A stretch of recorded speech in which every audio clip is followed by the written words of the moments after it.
Good morning, bonjour. I'm speaking to you from the unceded territory of the Coast Salish peoples, the Musqueam, Squamish, and Tsleil-Waututh First Nations. I want to begin today by acknowledging the anniversary of the crash of Stalker 22 off the coast of Greece. 1 year ago today, we lost 6 Canadian Armed Forces members in the line of duty. They were dedicated to their work, passionate about serving Canada, and beloved by their crew, families, and community. Our thoughts are with the families, loved ones, friends, colleagues, military families, shipmates, fellow aviators, and all Canadians who will forever feel this loss. Every day, Canadian Armed Forces members across the globe risk their lives to support our allies, partners, and friends, and to uphold values that Canadians hold dear: peace, freedom, and respect for the dignity of all people. But it is clear we have not lived up to our responsibility to protect members from misconduct. Over the past months, Canadians have heard from members affected by sexual trauma and sexual misconduct. They've shared their heart-wrenching accounts. To every member in the Canadian Armed Forces, to every person in the Department of National Defence who has been affected by sexual harassment and violence and felt that we were not there to support you, I'm truly sorry.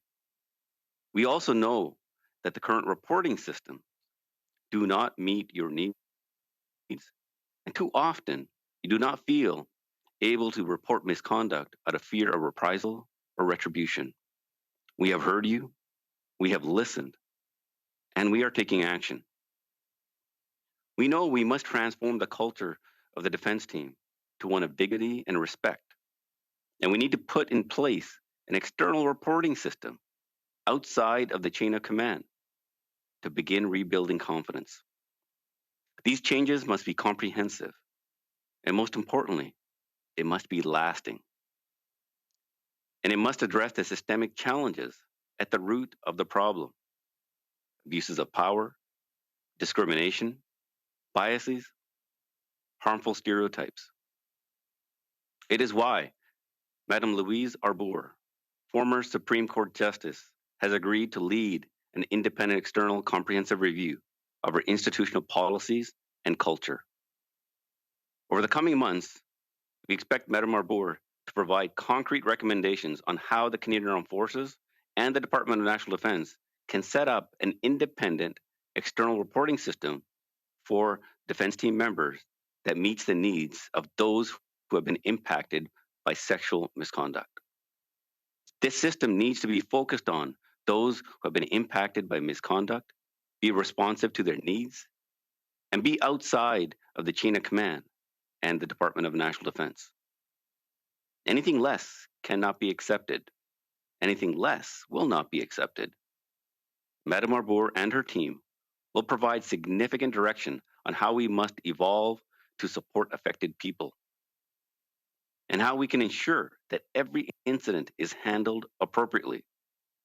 Part of this work also includes looking at the current structures of the Canadian Armed Forces and the Department of National Defence and the Sexual Misconduct Response Centre to see how we can strengthen them to provide greater confidence to those who need support.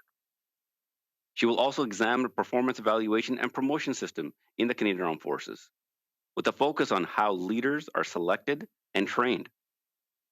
This review will also look at the military justice systems, policies, procedures, and practices to see how we can make this system more responsive to the needs of those who have experienced misconduct while holding perpetrators accountable. As Madam Arbour works, and this is important, she will be able to provide interim recommendations that the Department of National Defence and the Canadian Armed Forces commit to acting upon. And as we continue our work with the defense team, we will also create a new organization, the Chief of Professional Conduct and Culture, under the leadership of Lieutenant-General Jennie Carignan. This team will be responsible for creating the conditions for cultural transformation by unifying, integrating, and coordinating our ongoing efforts across the Department of National Defence and the Canadian Armed Forces. Their goal is to ensuring that our actions and behaviors reflect the very best parts of our organization and Canadian society. Their efforts will closely align with the work being carried out by the external review, informed by best practices, as well as experts, advocates, and those with lived experience inside and outside of our institution and at all levels. We're dedicated to creating lasting cultural change across the defense team, changing that is enduring, change that meets the needs of those who have experienced sexual misconduct. Throughout this process, we have heard from organizations and individuals that we must do more to support people when they have been harmed. One step is our recognition of members and veterans who have military sexual trauma.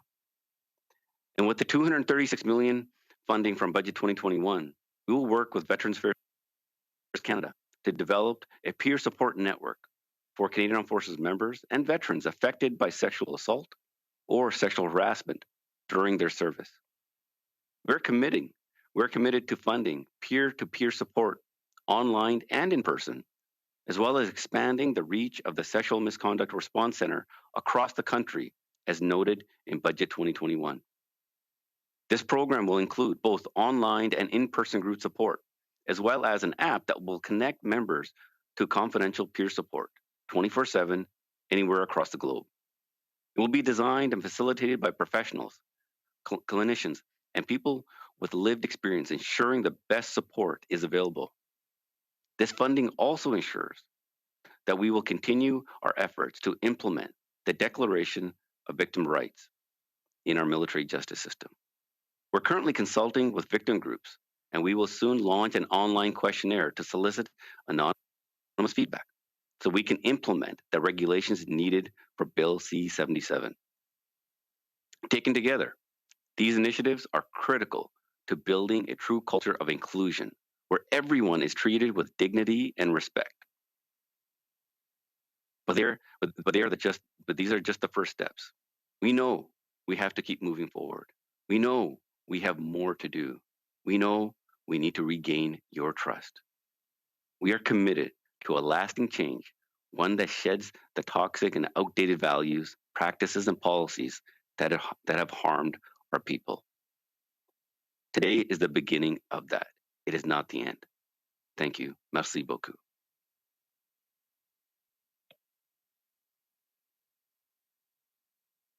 Bonjour, good afternoon.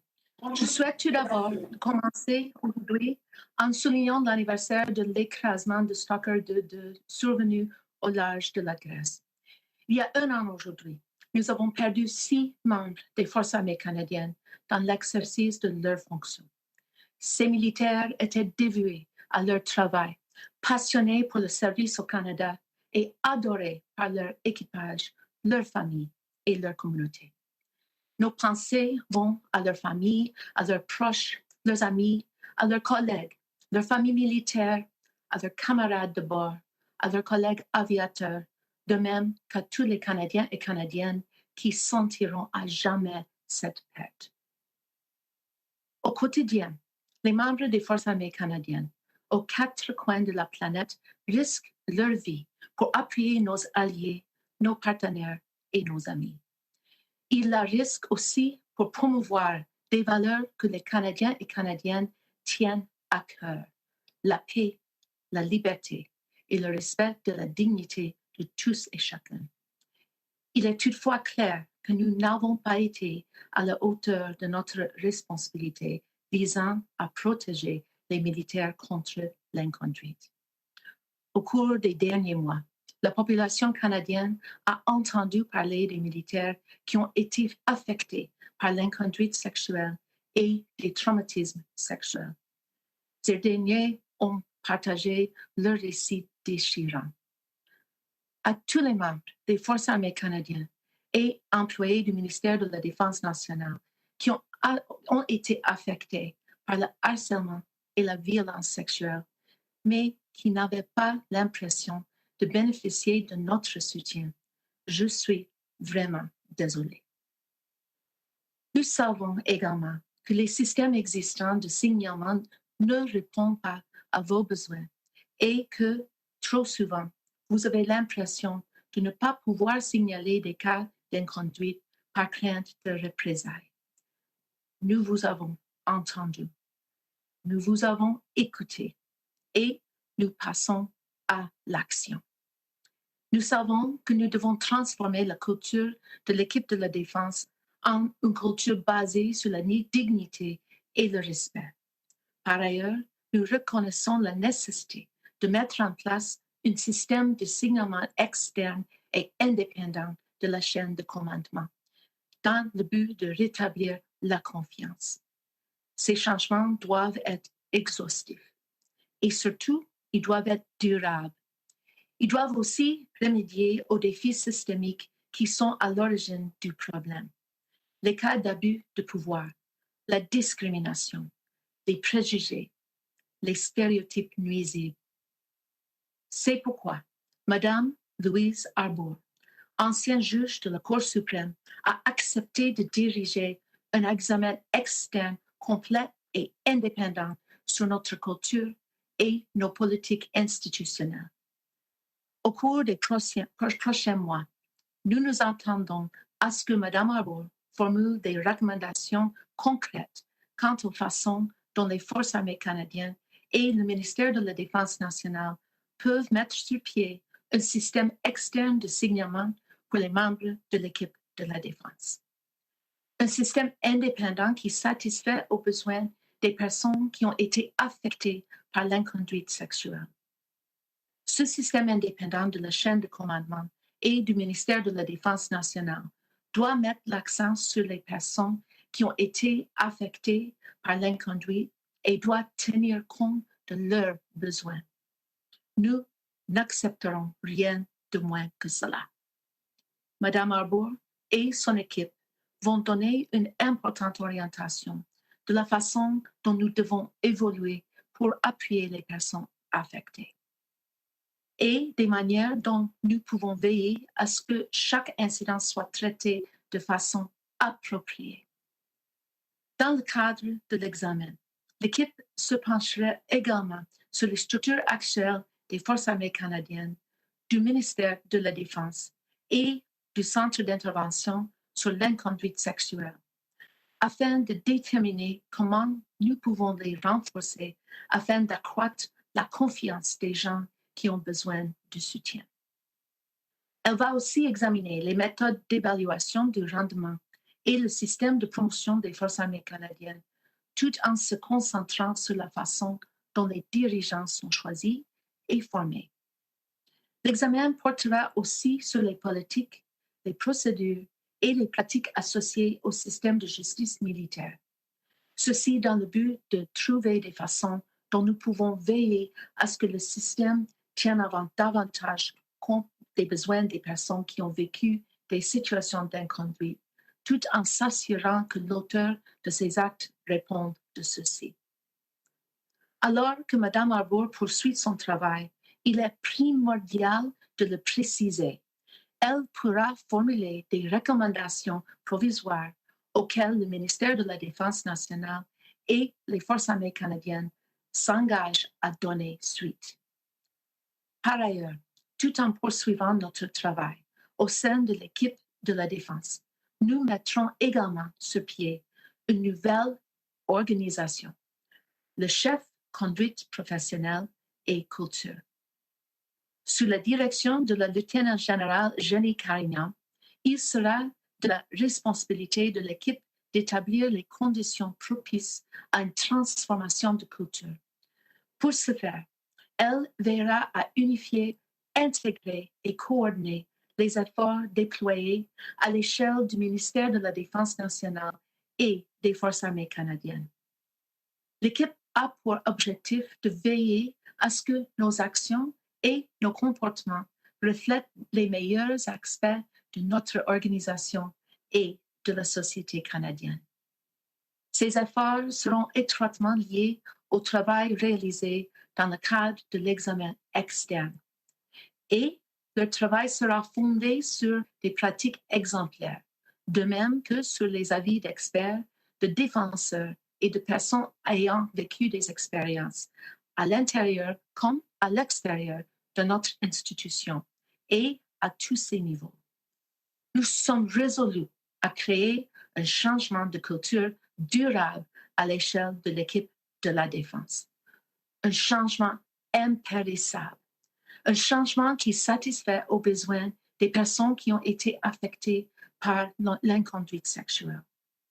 Tout au long du processus, des organisations et des individus ont affirmé que nous devons redoubler d'efforts pour soutenir les personnes lorsqu'elles subissent un tort.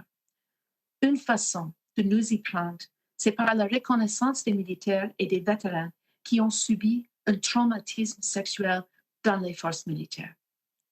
De plus, grâce à l'investissement de 236 millions de dollars prévu dans le budget de 2021, nous allons collaborer avec Anciens combattants Canada pour mettre sur pied un réseau de soutien par les pairs à l'intention des membres des Forces armées canadiennes et des vétérans qui ont été affectés par l'agression sexuelle ou le harcèlement sexuel au cours de leur service. Nous sommes résolus à financer un programme de soutien par les pairs en ligne et en personne, de même qu'à élargir la portée du Centre d'intervention sur l'inconduite sexuelle à l'échelle du pays conformément au budget de 2021. Ce programme prévoit des groupes de soutien en ligne et en personne, de même que la création d'une application mobile qui permettra aux militaires d'accéder à un soutien confidentiel par les pairs, et ce, 24 heures sur 24, 7 jours sur 7, où qu'ils se trouvent dans le monde. Des professionnels, des cliniciens et des gens ayant une expérience vécue se chargeront de la conception et de l'animation du programme, ce qui va donner le meilleur soutien possible.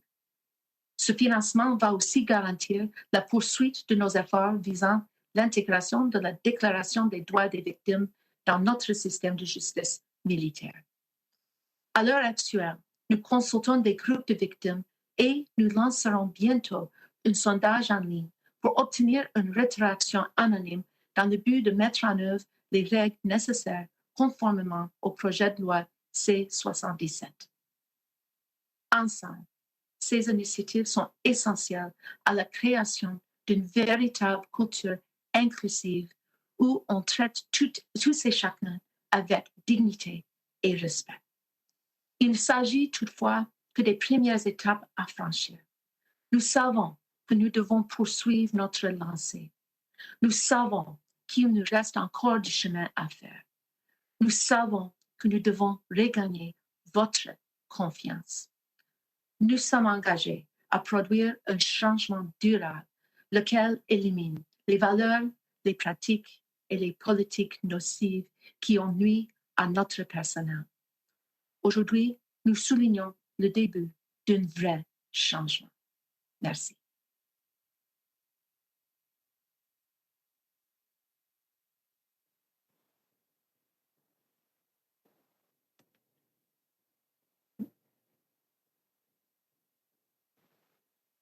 Are we good? Bonjour, good morning. As both the Minister and the Parliamentary Secretary stated, it is important to recognize that 1 year ago today, we lost 6 of our members in a tragic crash during Operation Reassurance. We remember their passion, their professionalism, and their sense of purpose in the work. Our thoughts are with their loved ones, their crew, and all Canadian Armed Forces members who have lost a friend during their service. En ce qui est du sujet d'aujourd'hui au sein des Forces armées canadiennes, nous sommes à un point d'inflexion.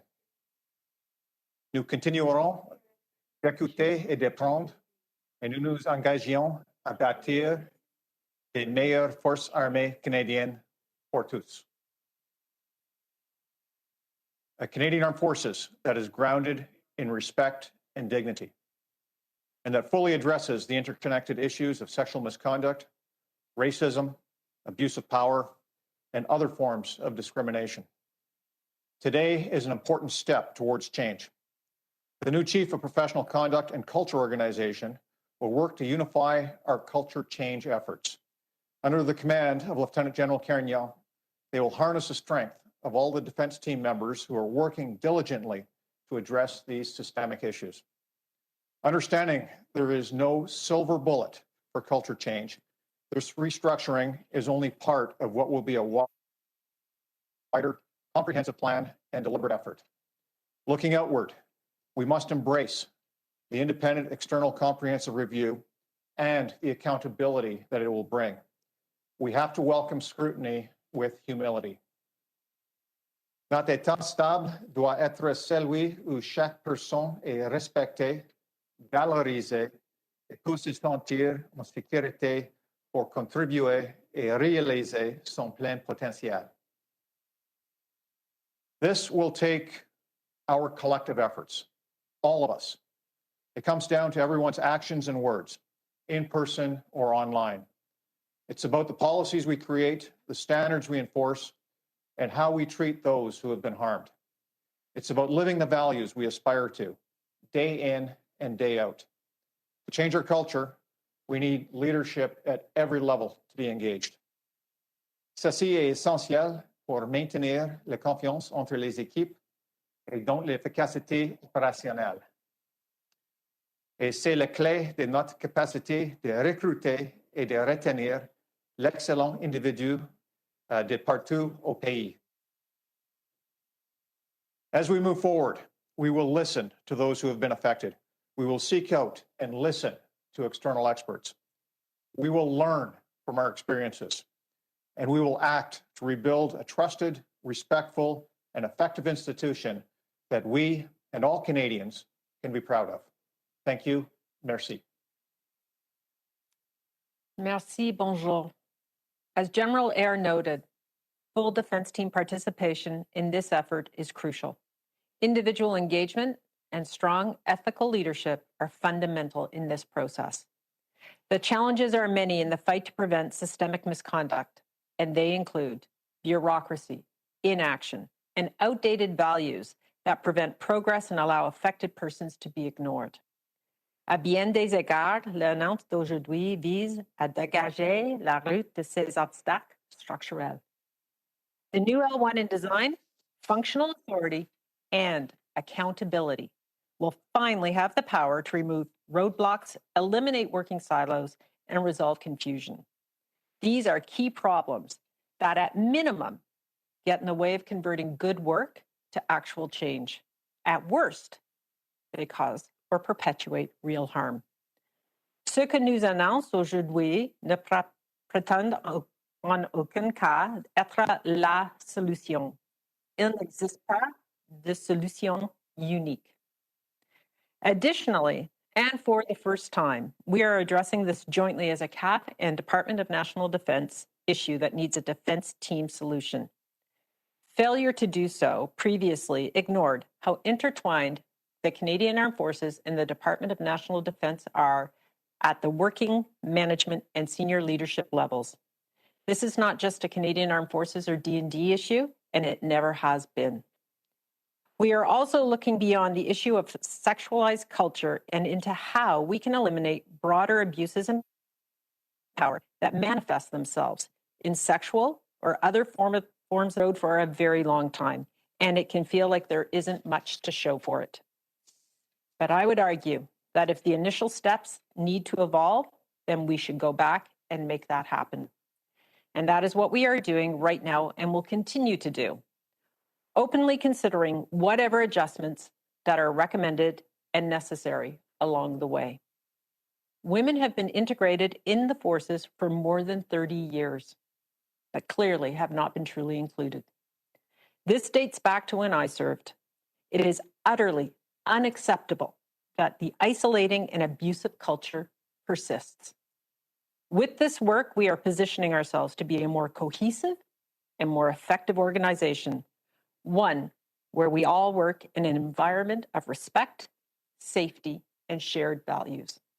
So please continue to judge us by our actions, but also be part of that action. Remain engaged in this process, which will benefit all of us and ultimately benefit the safety and security of Canada today, tomorrow, and in the future. Thank you. Merci. Thank you. Merci. On va maintenant passer à la période des questions avec une question de suivi. We will now begin the question and answer period. As usual, it's one question, one follow-up. Opérateur, c'est à vous. Thank you, merci. The first question is from Christy Kirkup from the Globe and Mail. Please go ahead. Hello.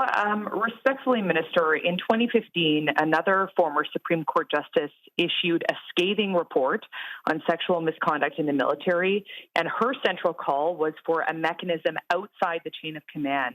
So why, 6 years later, has the government not already set up this outside mechanism? Thank you very much for the question, and I want to thank Marie Deschamps for her work. And it was a really good start for what we started. But clearly, the work that was done was not enough. We also know that you cannot order away an order change immediately. And this is something that we have learned. And what we are doing here is we have heard from our survivors. We have heard that we have had a system that did not allow them to be heard properly, that one that was trusted. So this is one of the reasons why the steps that we are taking right now with an external reviewer. Madame Arbour will go and look deep within our system to determine what type of independent process is needed that will give confidence to our survivors, a process that they can trust, and where perpetrators can be held to account. That's something that we're committed to, as we had stated, that all options are on the table. We need to learn as an institution, and as we move forward, we want to make sure that whatever we put into place is also not only everlasting, but that can also evolve as Canadian society evolves as well. And I'd like to see if my colleagues would like to add anything as well.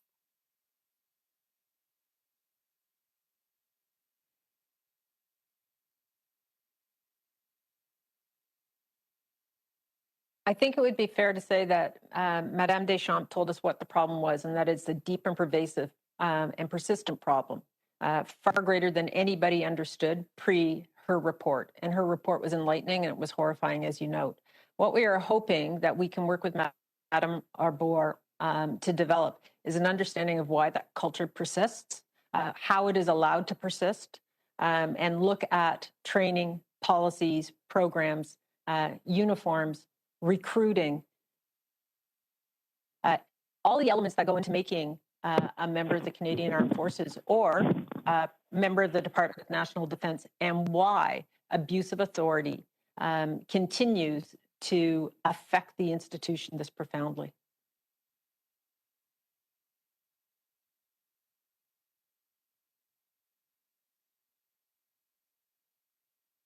Follow-up, question de suivi. Yes, thank you. If I'm a victim who has suffered abuse in the military, why would I trust the sincerity of the words that you're speaking today when you note that the record is one of inaction? And that is a very good point. Announcements don't make change. Our actions do. And this is what we are committed to doing. We have heard, as I stated, from survivors. We have spoken to many of the experts.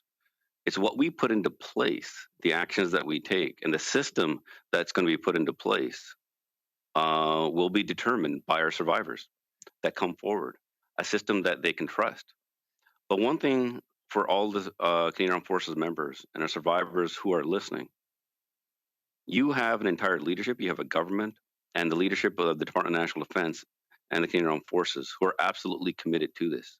As we stated, we will, all options are on the table. We will not leave any stone unturned, because at the end of the day, making sure that we have an inclusive environment that allows everybody to reach their full potential is the ultimate goal. We cannot rest until we have zero tolerance absolutely achieved.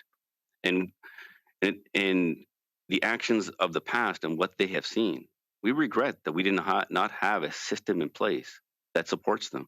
But we are absolutely committed to doing this. And the work that you will see now is how we're going to build on those actions and regain that trust.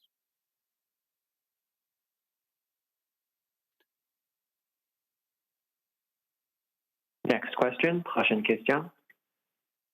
Thank you, merci. The next question is from Jacques Galland from the Toronto Star.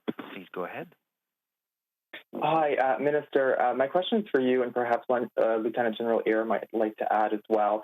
We've heard from the military that they've taken action and implemented all 10 of the Deschamps recommendations, yet no one on the outside would agree with that. Madame Deschamps would not agree with that, and the head of the Sexual Misconduct Response Center would not agree with that. So do you think that the military has implemented all 10 of the recommendations, and how confident are you that the military will accept and implement what Justice Arbour recommends?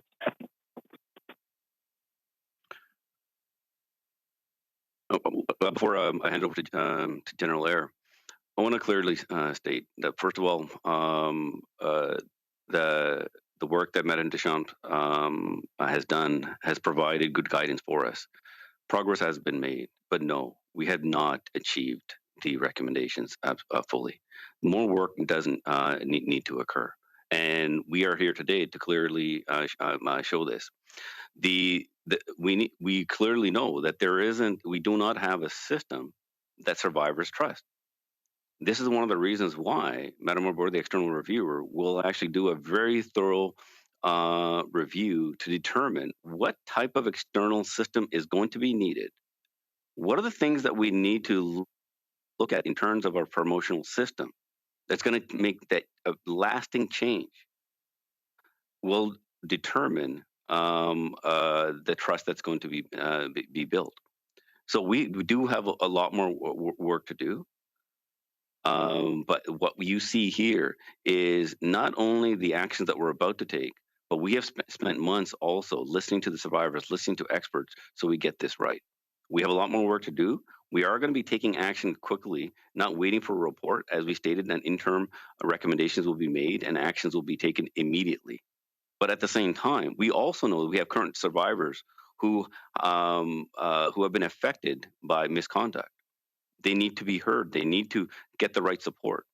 And this is why I'm very proud that Lieutenant-General Jennie Carignan is going to be taking on this role, to take all the support mechanisms that we have within the Canadian Armed Forces immediately to look at how we're going to be able to provide that support while Madame Arbour does her work, to provide us that confidence with the recommendations for a system that survivors can trust. General Eyre? Yes, Minister. I'll just add that while there may be some internal assessments that we have implemented the 10 recommendations out of the Deschamps report, implementation is not binary. And regardless, it's clear that we've not achieved the intended results. And so that's why it's important that the independent external comprehensive review has an external look at an external assessment of how we've done the implementation and why has it not achieved that the intended results.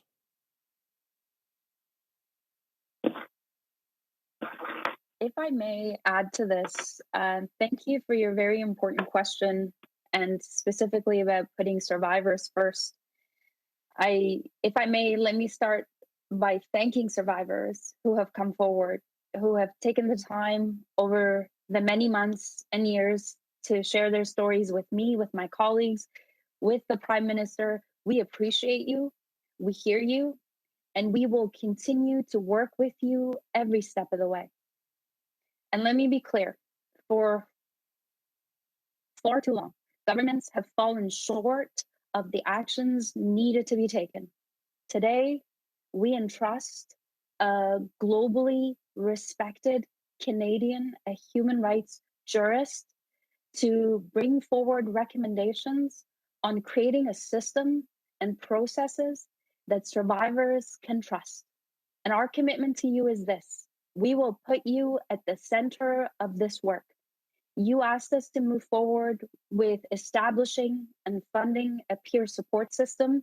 We listened. We did that in Budget 2021. You asked us to improve the capacity of the Sexual Misconduct Response Centers. We've done that, and we will continue to do that. I think every Canadian all of us expect that those who are charged with ensuring our safety are also safe in their efforts to do that work, that they look forward to going to work.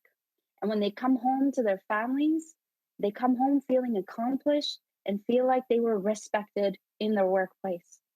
We have many, many more steps to take, and we will continue to put survivors at the heart of this work.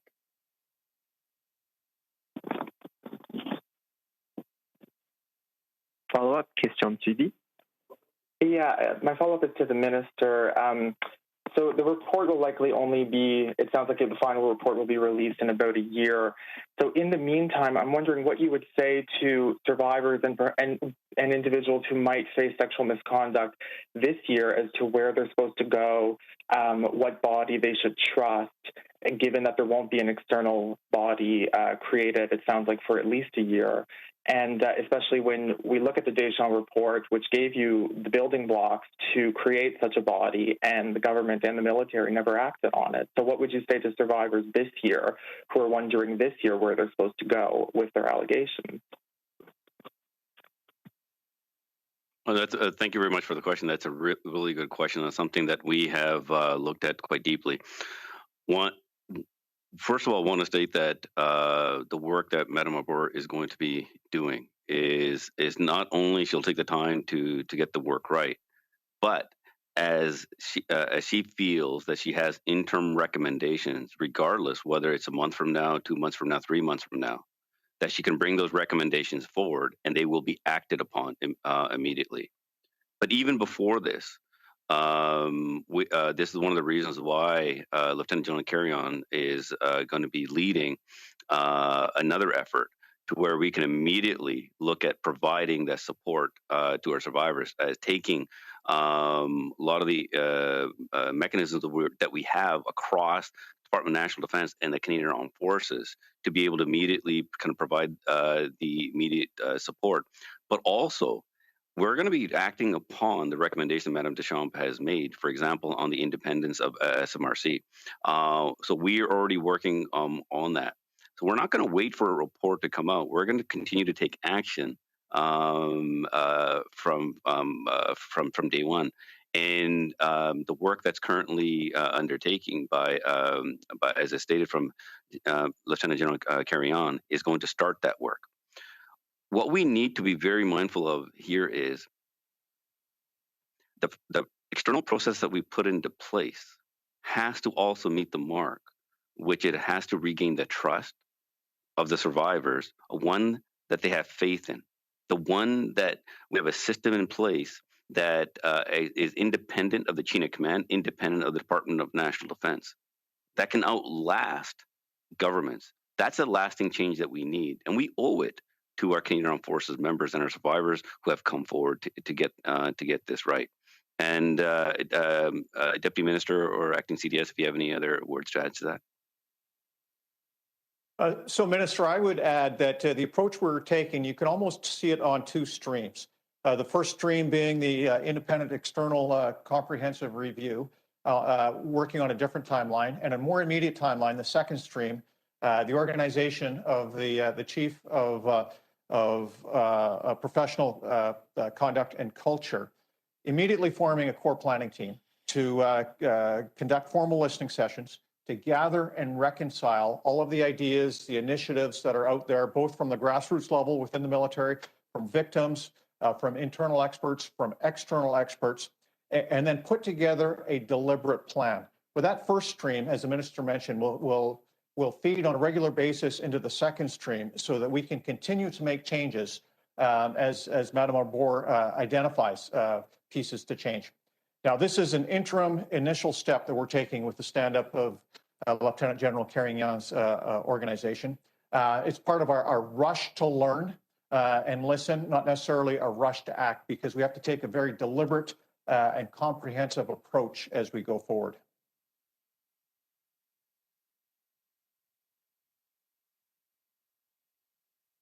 Just want to see if both my parliamentary colleagues have anything to add as well.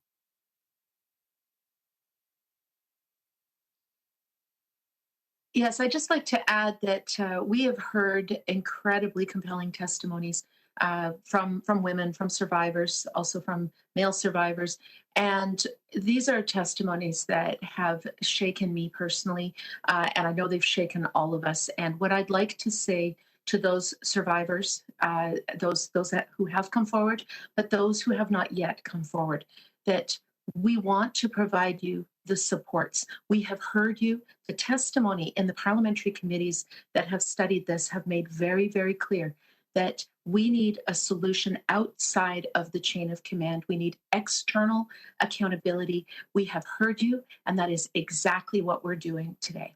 Thank you.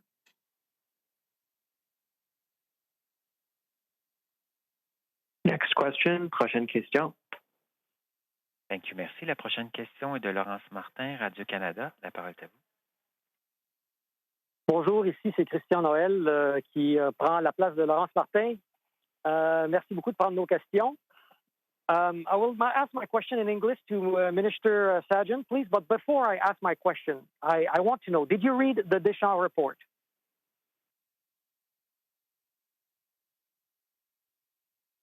Yes, I not only have I read the report, I've been briefed on it. I mean, we've been acting on the recommendations. Okay. No, more importantly, I just wanted to know if you had actually read the report. That was not my question. My question is, you know then that the Deschamps report is asking for an external mechanism to deal with those complaints.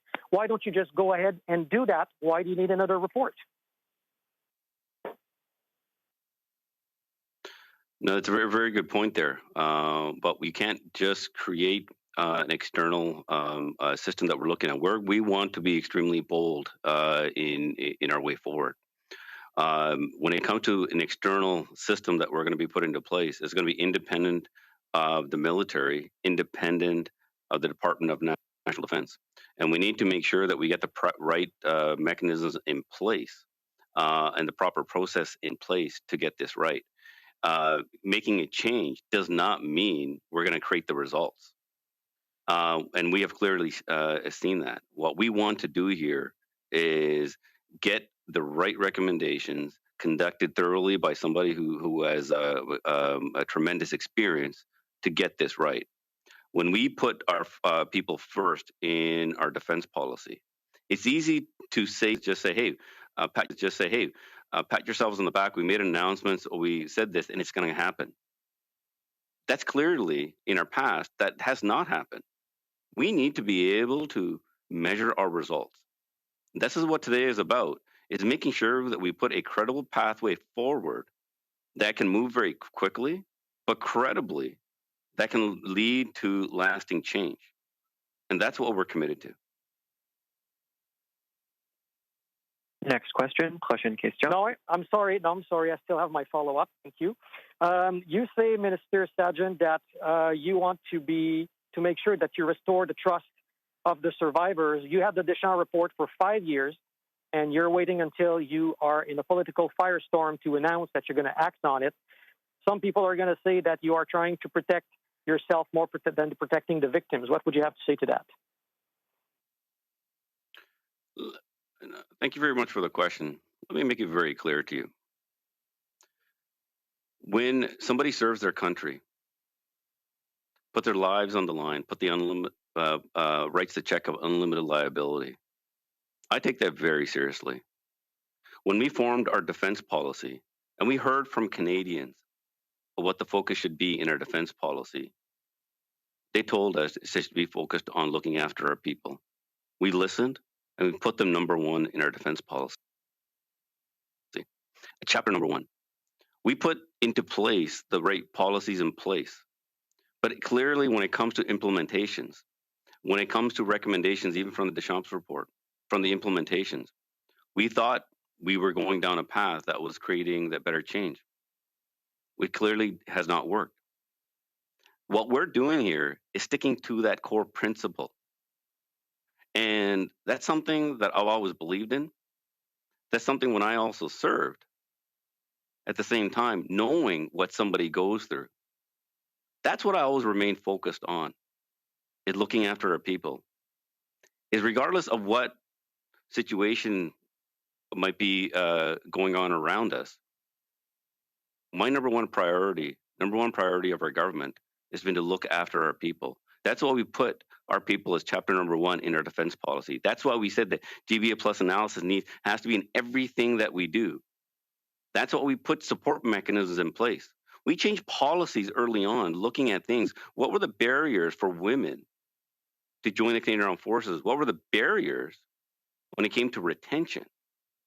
There were things like in our policies that we had, for example, where when a female service member had to go on maternity leave, they had to, if they had a 5-year contract, they had to serve the number of months they were on maternity leave in the contract. So it wasn't just 5 years; they had to go possibly 6 years if they had the first child. We changed those policies.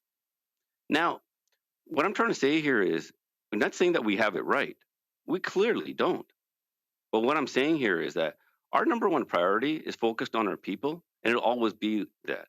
And that's what today is about, is that we're listening to our survivors, listening to what the changes that are needed, knowing that we have lost the faith and trust of our survivors, and putting a mechanism in place that can move forward. And that's what we'll always do. And we need to have a process that's flexible enough that'll always change with our society and outlast governments as well. Thank you. Next question, prochaine question. Next question is from Mercedes Stevenson from Global News. Please go ahead. Hi, thank you very much for taking my question today. Minister Sajjan, my first question is for you. You keep saying you need time to figure out how to set up this independent reporting process. With all due respect, Minister, I remember the 2015 press conference about the Deschamps report, where we discussed exactly the same things that we are discussing today about the need for external reporting. Your government has had 6 years to set up external reporting. I understand wanting to look further into the issues with Madame Arbour, but why have you not simply announced a mechanism that will report to Parliament, which has been advised by multiple experts, by multiple victims, and there has already been extensive research done into this? I mean, this is not the first time your government has become aware of that recommendation. No, thank you very much for that question, Mercedes. We have listened to when it comes to the recommendations that need to be made for reporting to be external. Even though we have certain processes in place, those processes have not worked. And what this is about, this is not just about doing another review.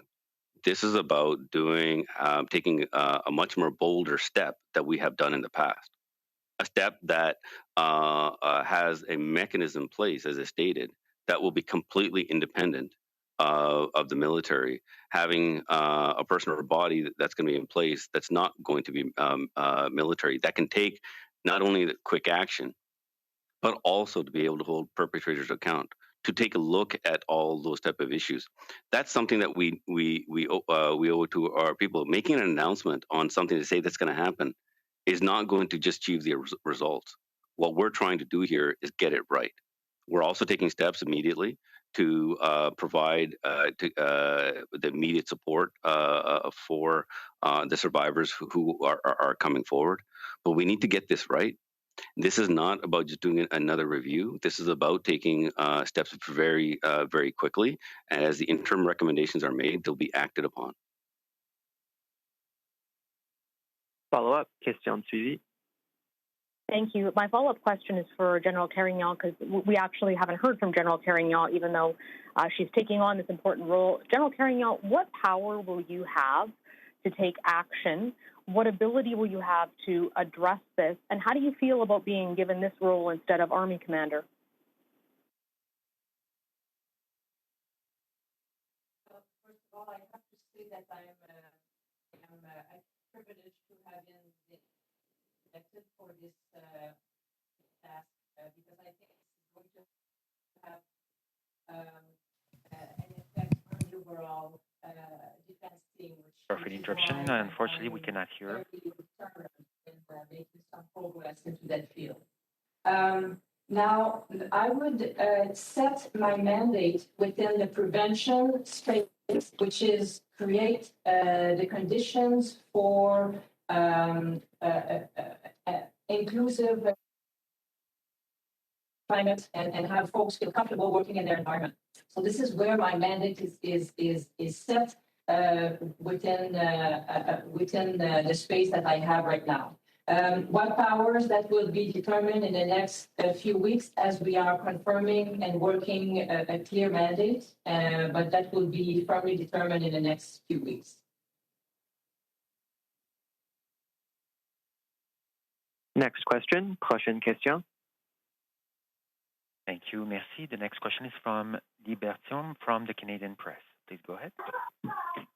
Yes, thank you for taking our questions today. I wanted to ask, in all of the documents that I've seen, Madame Arbour, one of her main tasks will be looking at an external reporting system. One of the things that advocates and others have been calling for, however, is an external accountability or oversight body, something that will actually be able to press the military and hold them to account. Why is that not part of her main mandate, or will it be? Oh, I can assure you Lee, that within the scope of Madame Arbour's work, this is where she can go much broader to take a look at. Our goal is to make sure that we have a system that survivors can trust. So yes, absolutely, she can go further. In fact, actually, we purposely have made the scope of her work to be broad as possible, so that she has the flexibility to dig deep enough wherever it's needed. To whatever it takes to create that confidence is where Madame Arbour can go. And so, yes, she has the ability to look there, but anywhere she feels also then she needs to go, she has the authority to do so. As a follow-up, why didn't you spell that out in all of the documents and all of the terms of reference and all of the materials that have been provided and the announcement around this? Why wasn't that spelled out? Because that has been identified as a key issue, the idea of such a thing as an inspector general or something like that. And as kind of double barrel, why not allow Madame Arbour the power to order some type of changes as opposed to reporting through you and you ordering implementation? Why have that kind of that reporting process, if you will?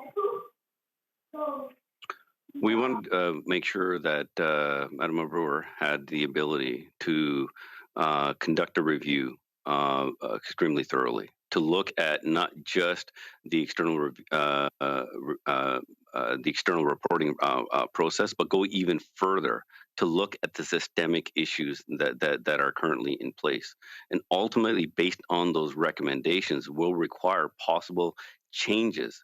And then we also have to be very mindfully that there are certain authorities of where those changes occur. It could even be legislation. It could be regulation. And that is why, based on our recommendations, making sure that they go to the right peoples to get those changes. That's what this is about. We want to make sure that those changes are actually done.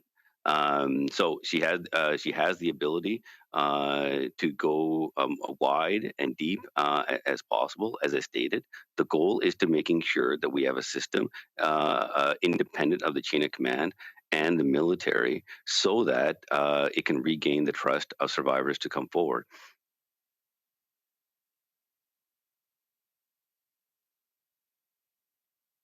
Next question, prochaine question. Thank you, merci. The next question is from Christopher Nardi from the National Post. Please go ahead. Hi, everyone. I'm curious, you talk about your commitment to enact all the recommendations or the recommendations that might come forth from this review, including an external review mechanism. But what is your timeline? What is your timeline? As soon as those recommendations come out, when will you be able to tell victims or potential future victims that this is when the new system will be in place? This is when changes, you will begin to see them.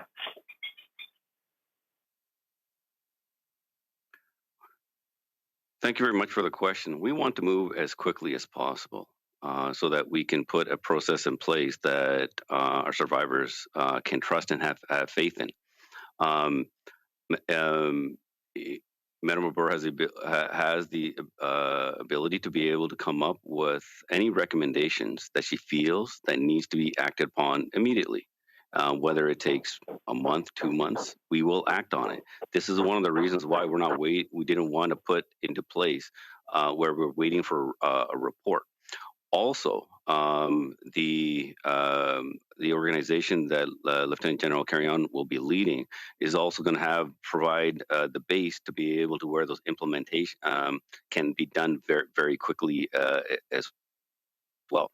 So we're putting a system in place that we can move as quickly as possible, but we do want to get this right. And because ultimately, whatever system that we have has to, as I stated, regain that level of trust, but also it has to outlast governments as well. And I'd just like to pass it off to the DM or the acting CDS if they have anything further to add to that. I could start and then turn it over to General Eyre. I think that what we're seeing is that General Carignan will have the ability to take parts of the organization that are siloed, don't speak to each other, and allow both perpetrators and victims to slip through the cracks, amalgamate them under one leadership, one view, and she'll be able to take action. And so we know that somebody can be a persistent predator and it not reflected in their performance reviews because the discipline system potentially doesn't talk to other parts of the organization. We're seeing evidence of that kind of behavior. General Carignan will be responsible for bringing those systems together. So internal change immediately to help have a global view of individuals, of units, and of behavior and culture. So I think that's step one. Madame Arbour will be reporting to us as she sees things that require action. An external reporting system is a complex issue. It is not a matter of taking existing structures and just moving them to report to Parliament. The Ombudsman has said he can't investigate sexual misconduct. Perhaps he should be able to do that. Those are the kinds of things that we need to hear so that when we make the move, we're not only doing little bits of the organization or just modifying what exists. We need complete change. We need new authorities. We need a different approach to investigation. And we're talking a lot about reporting. That's after the fact. We're really hoping that some of the work that General Carignan will lead will be preventative and stop the behavior in the first place. And then we won't have to have as much emphasis on the aftermath and the effects on human beings.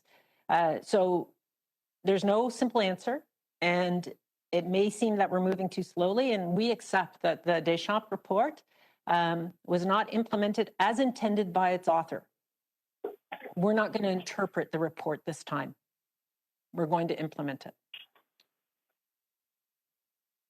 So I will just add to what the Deputy Minister said there. And I'll say up front, I understand there's skepticism. And I'll say that restructuring is not a panacea for the challenges that we face. What we need is sustained effort to make the changes. But the restructure we're putting in place and the functional authorities we're going to give Lieutenant-General Carignan are going to be a key aspect of moving forward.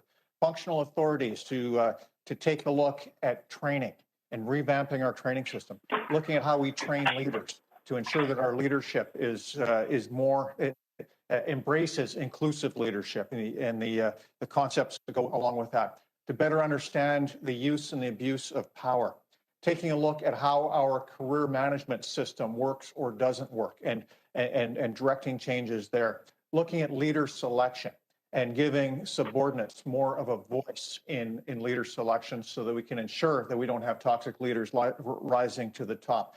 So over the course of the next few weeks, we're going to be developing the authorities, the responsibilities, and the accountabilities for Lieutenant-General Carignan. So she has those clear arcs, those clear authorities to be able to direct change across the institution. Follow-up, question suivie. You also mentioned in your mention of this new review that Justice Arbour will be looking at the military justice system. And I'm curious, does that mean that you're not satisfied with the way that the military justice system has addressed military sexual misconduct in the military, particularly considering the fiasco of the Mario Dutil case collapsing last year, and that involved allegations of inappropriate relationship? Well, clearly, for us, for this to have the credibility for the work that Madame Arbour is going to be doing, we obviously have to look at the military justice system to hold perpetrators to account. We need to make sure that the military justice system is functioning to support our survivors who are coming forward. And we also have Justice Fish conducting a military justice review, but that's mandated under the National Defense Act. What Madame Arbour is going to be doing is focused on survivors who are coming forward, to making sure that they can be heard through that. If there is misconduct, making sure that the survivors get the appropriate legal advice, know the exact process that needs to be done to hold perpetrators to account. So this is one of the reasons why we need to make sure it's broad enough for the work that Madame Arbour is doing, so we get that change. And having someone with her expertise and experience to take a look at this will be very important, given that the work that she did in the past of holding war criminals to account. And so we want to make sure that we gave her enough flexibility to achieve this. Just also want to see if my parliamentary colleagues want to add anything to this. Yes, thank you very much. We know that justice systems, whether they're civilian or military, have to evolve over time. We're looking forward to Justice Fish's report, and also, in fact, the next report of the Defense Committee, the next study is on military justice. We know that one of the barriers that the survivors have talked about is the military justice system. So we need to make sure that it is evolving with the times and make sure that it is truly responsive so that there is no impunity.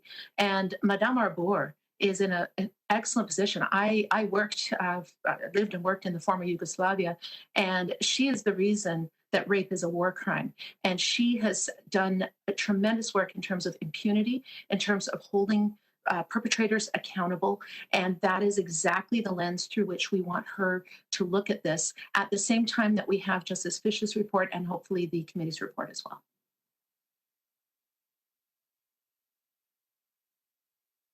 Next question. Prochaine question. Thank you. The next question is from Kevin Gallagher from CTV National News. Please go ahead. Hello, thanks for taking my question. I just want to go back to timelines. General Carignan said that her office will kind of be up and running, it seemed, in the next few weeks. We're expecting a report from Madame Arbour in more than a year. I've heard that there's going to be some updates throughout that process with recommendations. But then there's the peer-to-peer line that's open 24/7. You can call and go online. How's that going to be staffed, and when's that going to be up and running for victims who are seeking support now? And who's going to be at the other end of the phone? Is it another soldier? Like, how? I'm just wondering how you're going to have people to staff that 24/7.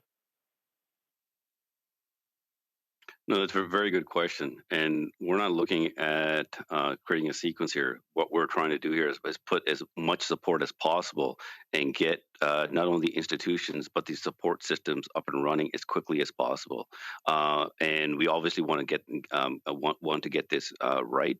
But one thing I can assure you, what we the survivors that we have listened to and the advocates have asked for this, that this would something that is absolutely needed. So I can't give you an actual sequencing because we don't want a sequence. What we want to do is put the resources in the right place to move as quickly as possible, but want to make sure that we do this well. DM, do you have anything further to add on to this for support, possibly USMRC? Thank you, Minister. The SMRC now provides 24/7 support and response to military members who call in. One of the new programs that we're adding, or expansion of programs that is going to happen, is that they'll be able to accept calls from veterans as well as civilian members. They do that now. They don't turn anybody down, but this will be formally in their mandate. We're working with Veterans Affairs Canada, the CAF Transition Group, and the SMRC to develop, and survivors, it's just 700 in particular, whose really courageous and honest and persistent founders and members have pushed for this And so they're to be commended and given the credit for it. The peer-to-peer support we will develop with those interested parties who can give us advice on how it should be staffed. There is an opportunity to bring in clinicians, professionals, to be part of that support network, but it's peer-to-peer. So it's people who've had lived experiences. We'll be able to give you an update in a couple of weeks about how that work is proceeding and when the program will be truly up and running. Follow-up, question suivie. So my follow is for Minister Sajjan. You said today that the implementation of recommendations that came out of the Deschamps report has been a failure. You've said you failed. When did you know that? What brought on this change now to bring in Madame Arbour to rethink this process? What the work that was done on the recommendation, Madame Deschamps' recommendations, even though progress has been made, but clearly, when the survivors who have come forward, if you've heard in the recent months, clearly has shown that we have a lot more work to do, and this is one of the reasons why we are taking the bold actions that we need to. And I want to commend the survivors who have come forward, and we regret that they had to go through this where they didn't have faith in the system. This clearly showed that we did not have a proper system in place that was truly independent, free from intimidation and reprisal. And that's what we're trying to focus on right now, is to put a system in place, take a bold step, look at what our allies are doing, and look at going even further. But we need to make sure that we get this right. We need to have the proper processes in place that's based on our laws, that's based on supporting our survivors who are coming forward.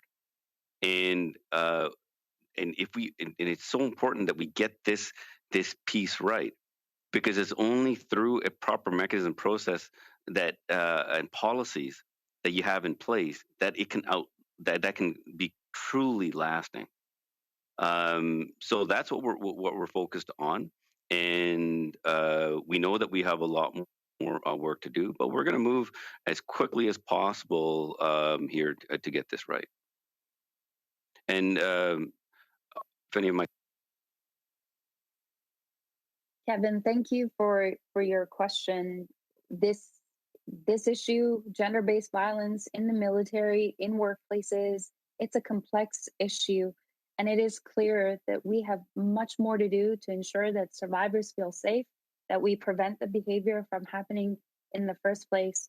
And what you're hearing today and what you saw with the budget investments, the ongoing conversations we're having with survivors, I hope they see that we're taking this seriously, that we're taking serious action, and we're going to include them in this work every step of the way forward. And the goal here is an inclusive workplace, a smart workplace with strong teams in place.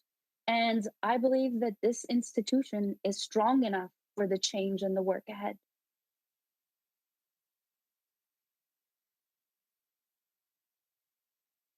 Last question. Oh, sorry, go ahead. If I may add some comments to that, not only have we heard of sexual harassment and discrimination, we've also heard of racial discrimination that has come forward, and there have been some victims who have not found a real sense of justice. And part of justice is not just having a resolution to one's case, but it's a real feeling that the issue is being dealt with seriously and independently. And this is what today's announcement is about. It's a path forward to do better than what we've done in the past, and that will make all the difference.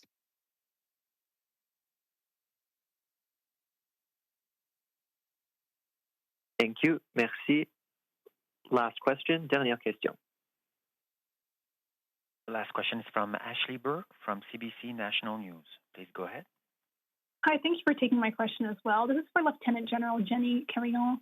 Have you experienced or witnessed any inappropriate conduct during your time in the military?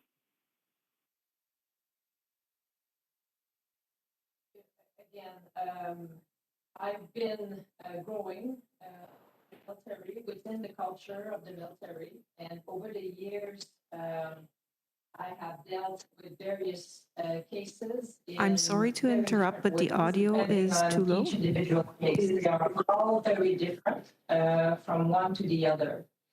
Now, looking forward as to what we need to do, we need to create the conditions where folks, everybody feel welcome coming into work. And again, changing a culture is a very wide term, but in concrete ways, what we have to look at is how we build leaders, how we train, how we recruit. We have to specifically look at these particular issues which create the culture. Leaders create culture and climate around them. And this is what we need to do at this point in time. We have learned a lot from Operation Honor. And the next step now consists in moving into addressing culture and give this the right tone with the right values and actually do what we say. And sorry, just before I ask my follow-up question, I think the operator might have cut off the beginning part of your question, or the microphone wasn't working for that. Can you just repeat just the very beginning of what you said about your experiencing dealing with cases? I have dealt with various cases on a wide spectrum. And again, each case is very, very different from one another. And we have various tools at our disposal to look after each case. So we just have to make sure that we treat each person according to their desire and how they want to address the particular issue. And this question was to the Deputy Minister. There are cases where individuals, they don't trust military police to investigate in their cases and have dealt with, in particular, I'm thinking of one person, Stephanie Vio, who alleges that she was raped by someone in military police and has accusations also against a high-level military personnel of rape as well that he denies. She wants civilian police to investigate her case, and she's really pushing for that. Is that something that you will consider in that case? It would set a precedent moving forward. Do you have any concerns with that? Could others as well go to civilian police too? I think that, thank you for the question, and it's certainly not my area of expertise. I would say that historical cases are complex, and the Provost Marshal is working diligently to understand what can be done to support Ms. Bio as she goes forward in pursuing her situation. What we want to do is be able to do what is right so that justice can be served. What that looks like is under investigation right now.